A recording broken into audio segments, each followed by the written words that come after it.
When Jennifer Michelle gets ready for work, it's a process. First, have to braid my hair to be as flat as possible under the wigs. I wear colored contacts for certain characters, so I'm wearing blue contacts right now.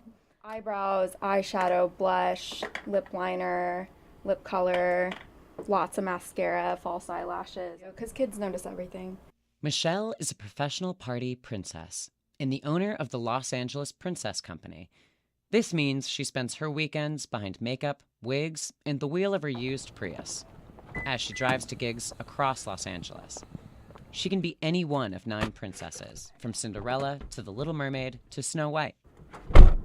I still, to this day, am just a one-person business. You can make your living doing this, but you really have to put in what you expect to get out of it. Michelle puts in a lot. Each one of her 9 costumes is custom made with fabrics she buys downtown. One princess gown cost her $1,200. To pay for it, Michelle says she worked somewhere between 250 and 300 parties last year. My busiest ever was 10 from, I think it was, a Friday, Saturday, Sunday. When you get those really busy weekends, it's great money-wise. If it was absolutely crazy like that every weekend, I don't know how long I'd survive doing this. What's the worst part of a really busy weekend? I got into an accident on my way to my first of 3 gigs on a day in 2012, and I still made it to all 3 gigs, and I totaled my car that day. So. And what did the other person say when they saw a princess getting out of a car? You know, I find here in LA, a lot of people just aren't really fazed by anything.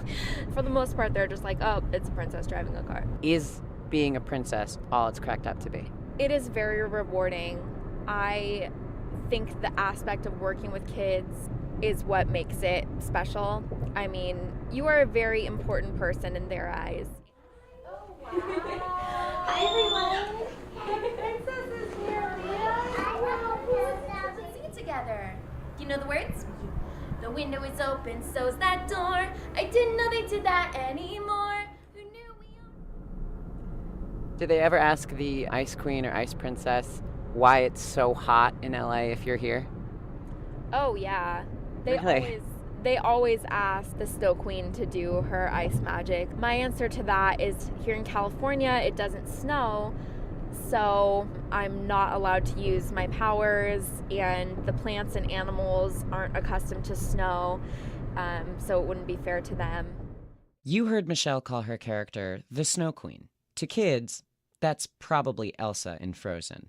But Elsa is protected by copyright, so Michelle is very careful to say she's the Snow Queen or the Snow Princess. If kids want a character from Tangled, she's Rapunzel, which is in the public domain. There are certain rules to play by as far as making sure that your clients know that you're not associated with them and that you're not using their copyrighted names. I think there's also a rule that costumes need to be a certain % different than their representations of the characters, but you can't really copyright a likeness. Who are you today? I'm the Little Mermaid today in her princess dress. And is the Little Mermaid not a copyrighted name? The Little Mermaid is based on a fairy tale written by Hans Christian Andersen. It's several hundred years old, so Little Mermaid is in public domain. Princess films, like The Princess and the Frog, Tangled, and Frozen, have been a boon for the princess party industry.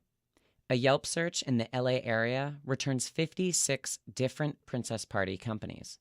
Some are big, some are small, and then there's the viral video, Elsa Twerking. Okay, Frozen. The video shows a party princess for hire, dressed as Elsa, shaking her booty like Miley Cyrus, for a bunch of little kids. Yeah, Elsa Twerking is the reason I disabled people being able to post on my Facebook wall, because so many people sent me that. There are a lot of people out there making it hard for us legit princesses to be taken seriously. Princesses for kids' parties start at about $100 an hour, and for that, you'll get a Snow Queen who's braided her own hair and put on a blue dress. Michelle is somewhere in the middle of the range, at about $180 an hour. It's very inconsistent. I mean, I have been steady for a long time, but every once in a while, for some unknown reason, it'll be slow. and there'll be a consensus among the princess community that it's just a slow weekend. Princess community. Oh yes, all the princesses know each other. If one of my princess friends needs something covered, if I can help them out, I will. And I know that they'll do the same for me. There are always others that, for whatever reason, want to be competitive or are territorial over their area of Los Angeles. Los Angeles is very large and it's very densely populated. There's enough work for all of us. There's room for more than one princess in this town. Yes.